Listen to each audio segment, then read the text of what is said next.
And we're live with Mr. Gabe Kennedy, co-founder of Plant People. How are you, Gabe? Fantastic. Awesome. Fabulous, fantastic. Fabulous, fantastic. I'm so excited to have you here. I was just thinking about the day that I discovered Plant People sitting right next to the Justa bread at Topanga Gourmet, and it's amazing to talk to you. I would love for the folks that don't know what Plant People is, if you could give a quick 30 to 60 second elevator pitch on what it is you guys do. Sure, absolutely. Thank you for having me. Excited and energized to be speaking with you and sharing a bit more about what it is we do.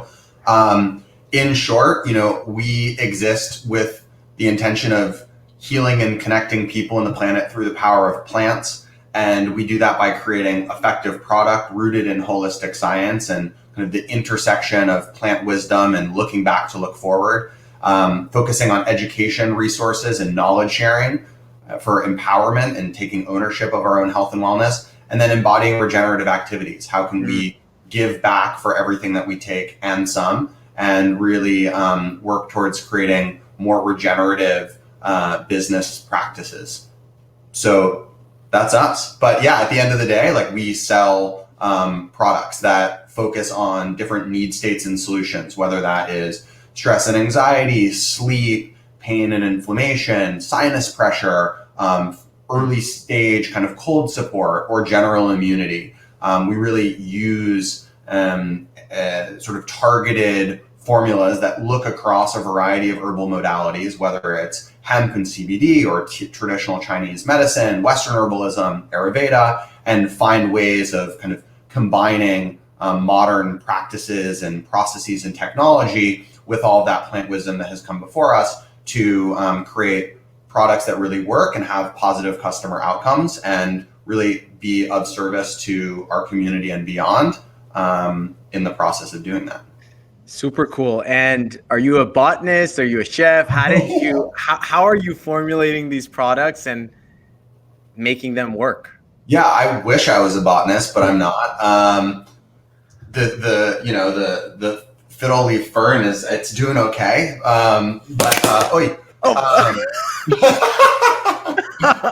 Sick, dude. This is the light. This is the home office light. The plants are listening.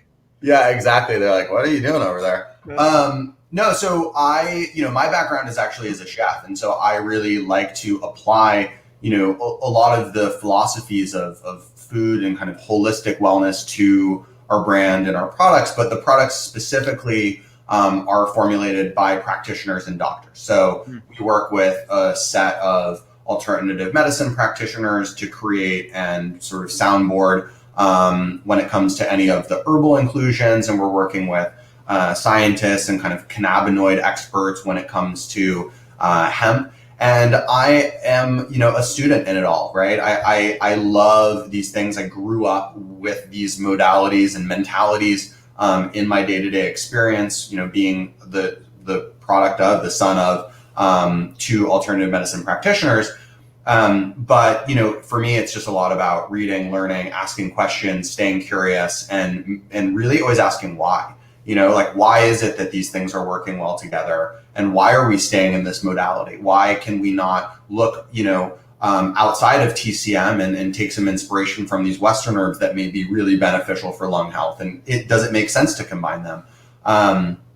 So that's a bit of the process, but it is more formalized in terms of, we truly do work with experts in said field and celebrate what it is that they're doing. And that's, I think, one of the jobs that I kind of see as being important, right, is how is it that we are celebrating and supporting and leaning on experts in their craft or field, whether that is the farmers that we are supporting with regenerative organic agriculture, because they'll be able to farm way better than I ever will be, right? Whether it's the doctors who are formulating and amplifying these things, or the extractors that we're working with, or even, as far as the people we work with on packaging to provide post-consumer materials. So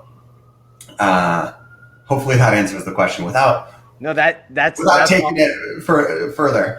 No, I want to take it further. And there's so many places to jump off. I think I would love to learn a little bit more. You mentioned that you came from the lineage of two practitioners. Can you tell us a little bit more about your upbringing and maybe your entry point to plants and maybe your favorites?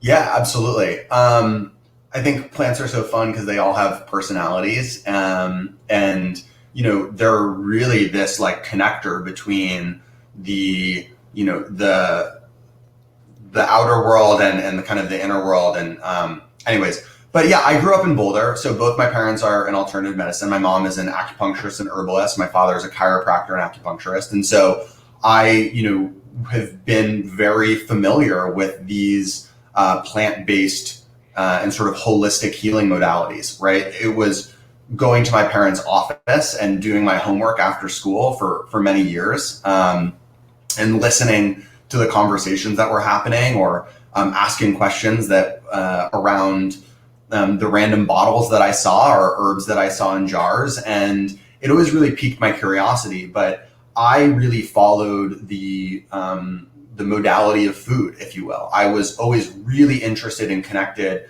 to this idea that we eat things that come from the earth, and that food is one of the most intimate relationships that we have with each other and also with nature. And so how can I participate in that? And I started working in kitchens when I was really young. I was 14, and I kind of called a favor. And it was really exciting to be able to kind of be transformative in the whole process of cooking and deliver something that was so nourishing and supportive and helpful. And I really leaned into the health food mentalities. And I went to culinary school, I went and worked in fine dining, but I always thought it was interesting to how could we sort of eat for health, how could we eat for wellness? And that was, of course, inspired by my parents and a variety of things that were going on, in our lives. But I think it all really bubbled up to the surface when I was skiing, and I had gotten in this skiing accident as a kid, and I broke my back and obliterated my disc, and it has sent me on, a decade and a half of dealing with it. And what I really needed to discover was, and thank God for my parents and thank God for, the communities and support that I had, but, really discover more sustainable solutions for wellness, if you will. And it was understanding that, plant-based nutrition, herbalism, alternative medicine, cannabis were all really important in my experience, and still are important in my experience of, living a healthful existence, God willing, knock on wood, right? But, that is kind of what got me into it all. And I feel so grateful that now I'm in this place where we're creating products that can reach thousands of people, right? I mean, the opportunity to impart change on a personal level with people, on a community level, on a sort of environmental and planetary level, if you will, is so exciting, and makes a lot of sense for me. So I'm excited to be doing it. I'm so excited for you guys. I'm lagging. I think I'm lagging a little bit, but that's okay. What's the difference between traditional like plants and vegetables that you eat on a day-to-day basis or for dinner, and some of the plant formulations that you guys have in your products? For those who don't know, maybe you can even get into like adaptogenic herbs or fungi, and why those are used in your products, and maybe some of their properties. Yeah. So, I mean, we started right with sort of this hemp-based product line because we saw the wave on the horizon, and there's certainly a lot of validity there. And I think as we look across, the opportunity to create something that's helpful to people, it's exactly what you said. It's everything from, fungi to roots to stems to flowers to seeds. And a lot of our products actually read like you're going shopping. They don't read like a science experiment, right? When you're looking at the ingredients. And I think that, the fundamental part of wellness is looking at what we eat. What are we putting in our body? Are we eating for health and for nourishment? Are we eating for indulgence, or anywhere in between? And it's, as we were talking about earlier, like it's all good. Balance is great. But, I think that when we're looking at herbal and plant-based modalities or medicine, we're looking for the active compounds within that product. So if we're talking about, ashwagandha, what is actually helping us, right, find a more level response to stress, or, finding more balance, if you will. And it's the withanolides, right? So that is the active kind of compound within ashwagandha. Now you can get that if you just eat the root, raw to some extent. But what we end up doing is we standardize, or we create extracts that are standardized or ratio extracts. And so we're consolidating, condensing the actives in there. A standardized extract would be standardized to that active compound, 6, 10, 5, whatever percent withanolides. A ratio extract would be, sort of the dry herb equivalent, if you will. So I would say that there's not a major difference. I would say what is common is that whether it is food or it is plant medicine, it's only as good as the products we start with. And so making sure that we're sourcing and investing in the agricultural aspect of the business or the food or the herb, etc., is imperative. And we know that an organic carrot contains more nutrients than a monocrop conventional carrot because of what's in the soil. And so that's a huge part of the conversation, is like, how are we sourcing? How are we investing in those more regenerative systems? Did that answer the question? I feel like I kind of went on a little bit of a tangent, but it did. Maybe something that would, you mentioned ashwagandha. Can you tell us a little bit more about ashwagandha, like just as an herb, and then maybe some of the other front and center herbs that you guys have in your products? And I think one of the things you were mentioning, like cooking with something, right? Like, yeah. So I think astragalus is actually a really great example, right? So we use astragalus in our lung guard product. We use it in our immune power product. It's one of the most revered traditional Chinese herbs for building energy, qi, and maintaining vitality and immunity. And what you notice is, like, sure, we can take it in a capsule format, but we can also cook with it. And so I wrote a recipe the other month where we used our mushroom powder, our mushroom blend, which is chaga, reishi, maitake, shiitake, turkey tail, astragalus, and vitamin C. And we cooked a congee with it, right? This really nourishing sort of rice porridge. And in the process of doing that, we actually added in astragalus root. So it imparts this beautiful flavor, but we're sort of like amplifying and doubling down on the attributes that can both be found in, or, the attributes that are found in that plant, and that can both be found both in a supplement, also in. So cool.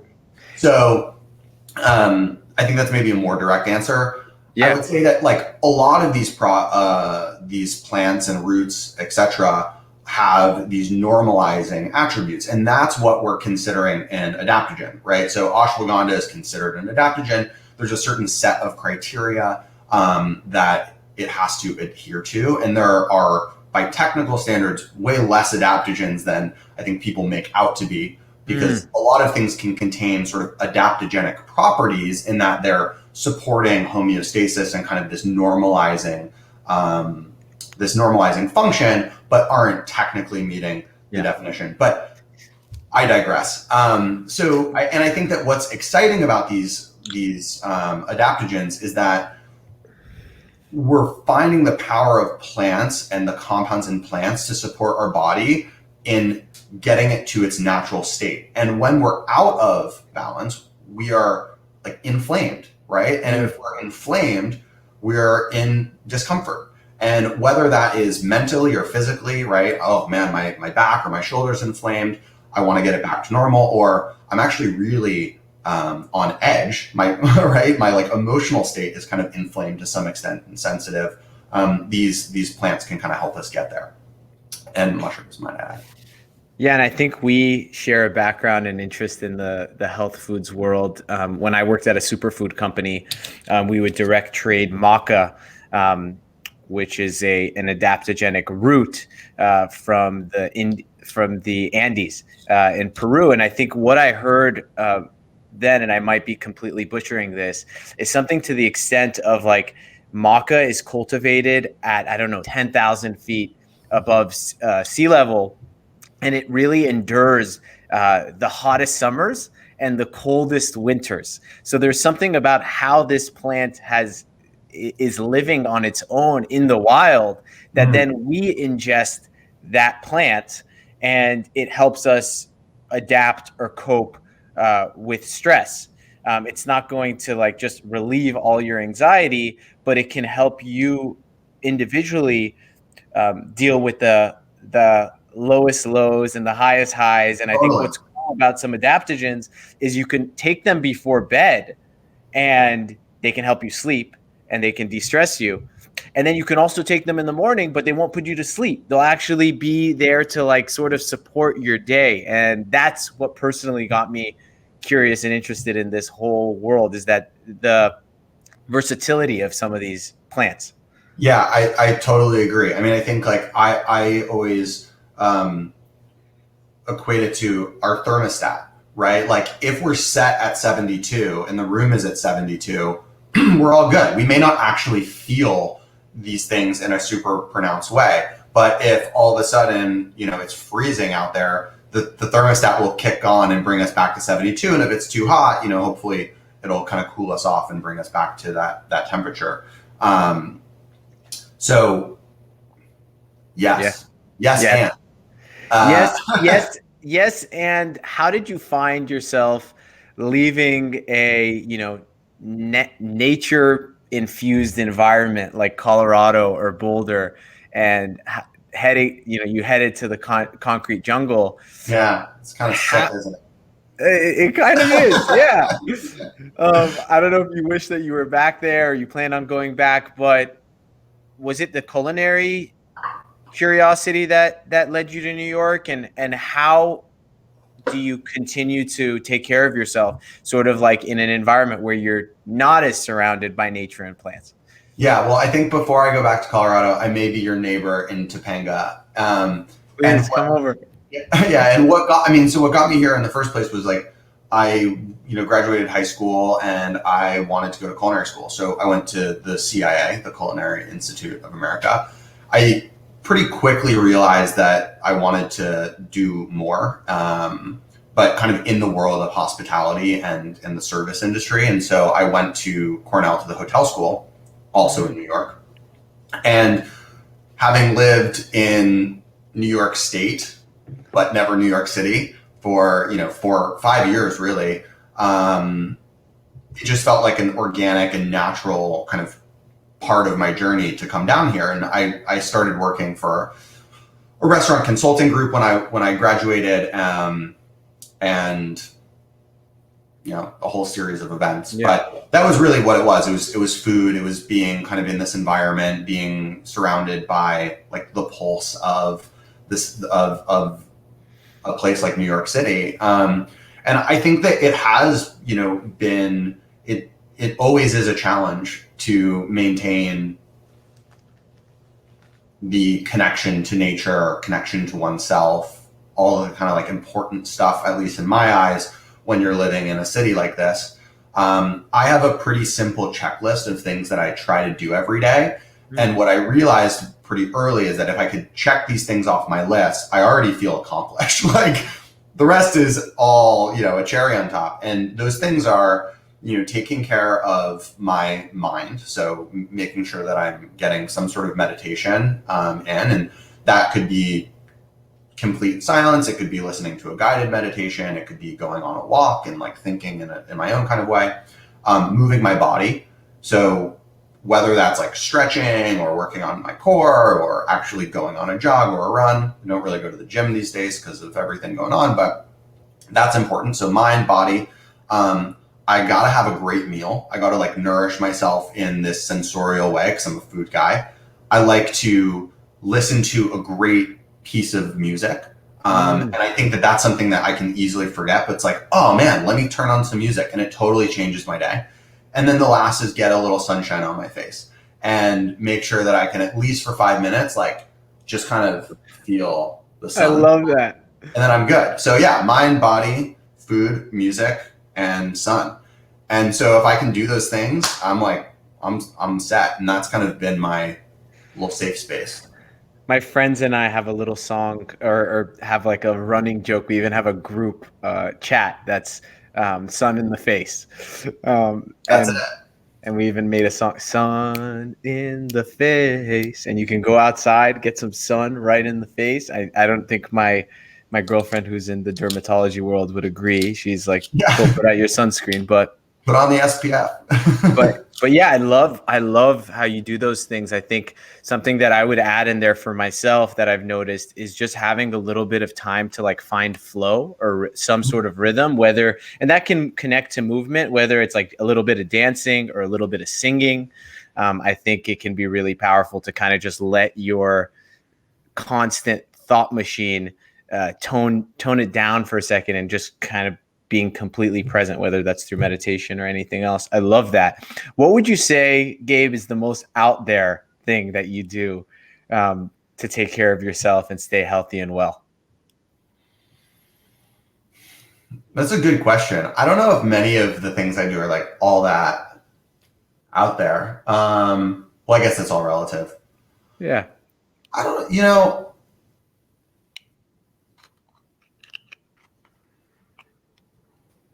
I'd like to think about that, but I actually am very similar in that, like, I love making music. And so I like everything from sitting down to like writing something, which takes way more effort than just kind of like jamming and making some stuff up and freestyling. And so I feel like that's this thing that has always been there for me, which is just, finding the flow to your point, but this real, like, just creative outlet and expression through music. And that has kind of turned into me like writing songs about a lot of food items and like trying to add educational aspects to it. And even now, like I want to write a jingle. I want to write a Plant People jingle so bad. But I love that. Yeah, I don't know. None of it's like all that like out there, in my opinion, but I'll think about it. Yeah, I'm sure there's some weird. And I think even the checklist to some might seem just unique. And I think it's awesome that you kind of keep yourself accountable and create, like, it's the simple things that you're doing. And I similarly feel like if I get that sort of stuff done in the morning, then anything else can happen that day. And I still feel like my cup is full. I'm curious to dive, being a foodie, diving a little bit deeper into like what you're cooking and what you're eating and where you're even buying your ingredients. Can you tell us a little bit more about your food world? And I'll be just like totally honest with you, because my relationship to food has evolved so much over my life. Like, it went from being everything and being, hyper concerned and kind of like critical about the experiences I was having or the execution I was creating. Me too. Making it be like really on point, like, no, that's not a sear, you said it was sear, it's not a sear. But to like really just it being so much more about the experience and like who I'm with and, enjoying and making it easy. And like, so as of now, I eat really simply. I really eat so simply. There's a local market that's by my place. And it's small. What is it called? It's called Mr. Beat. And I really started becoming a frequent patron of Mr. Beat when the pandemic first hit, because Trader Joe's and Whole Foods and Brooklyn Fare, all these places that I was usually going had lines that were like hours long. Yet this little place, which has phenomenal produce at remarkable prices, and every so often, has like good organic selections, was always empty. And so I started going there, and I've just like never stopped, because it's always rotating vegetables or fruits. I think they just kind of like get what is there. And it kind of keeps me on my toes. And then I just prepare things really simply. I love like roasted vegetables. I love soups. I really love soups. And I mix that up with like eating out or, getting some Indian food or whatever. But I keep it really simple. Like I'll make myself sushi, which sounds way more complicated than it is. It's really just making rice, like really making good rice and putting it on some nori. And I'll have like cucumber and avocado hand rolls for dinner. And I love that. yeah. Are there any products, and I geek out on this, so I don't want to, just because of the people listening, maybe this is something we'll also take offline, but like my secret weapon in the kitchen is chickpea miso. And I'm wondering if I love miso. it's so versatile. I can make dressings with it. I can put it on a nori wrap, etc. And do you have any sort of like, I don't know, perishable or non-perishable items in the kitchen that are your superhero ingredient that just make anything taste good or just enhance anything that you're creating? I'm curious for myself personally with that. Absolutely. So there are a few things. One is like I love miso. I also love gochujang, right? So like fermented chili and I believe soy, Korean. Shiro dashi is phenomenal. You can get it in bottles. It's like very concentrated umami. And you can add a little hit of that to things to kind of like boost it up. I also really love just making dashi, right? It's simple. It's kombu, it's katsubushi, the smoked fish flakes, and cold water. And you just bring it up to a simmer and let it sit for 5 minutes. And you can like use that as a base in the stock. The other thing that I really like is furikake, like the rice seasoning. I love that stuff.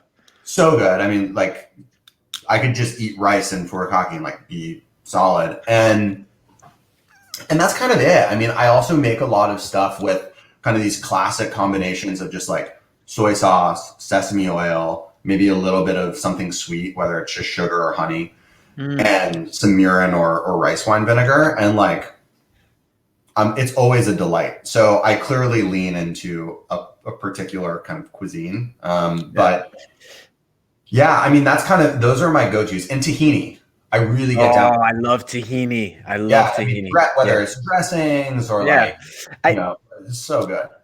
And we got to do maybe a part 2 where we do a whole cooking demonstration. But I think people overcomplicate healthy eating sometimes, and really it's like solid organic, if you can, ingredients and vegetables, roasting them or sauteing them, and then having just like a couple good sauces on deck, whether it's like a pesto or a miso tahini or something else. Okay.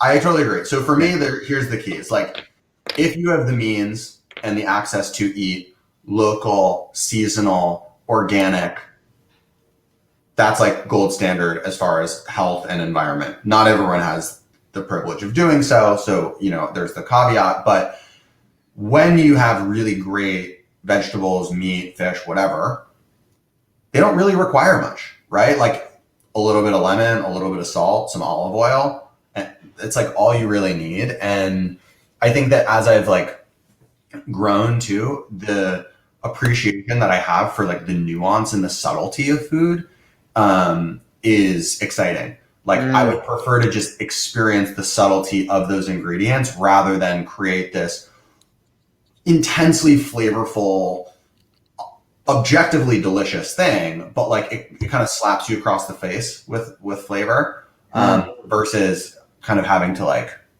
understand it in a more subtle way, I guess. Amazing. Yeah. I'd love to hop to plant brands, and I was talking to you a little bit about brands before we went live, and thinking about what other brands are in the Plant People brand family. Like, do you look up to, do you align with? And then maybe let's stop there, because I know I tend to ask 2 questions in one, so and then I'll ask you the next one. Okay.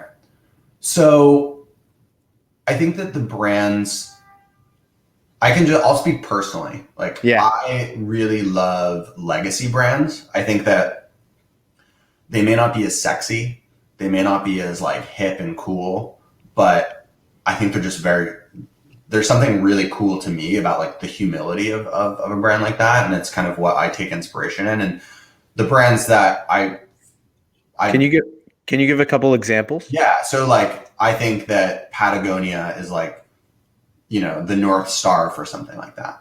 I think that there are a few really cool herbal, like old school herb companies, whether it's Evergreen or you know or more of a supplements company called like Purely Encapsulations. I don't think they're like a great necessarily brand, but they have a really great product that is just Quality. like legit.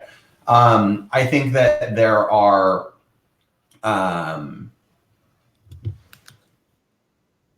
yeah, it's like the Amy's and like Annie's and Dr. Bronner's and like Bob's Red Mill. Like these things are just, they're so kind of familiar and like part of at least my experience with food.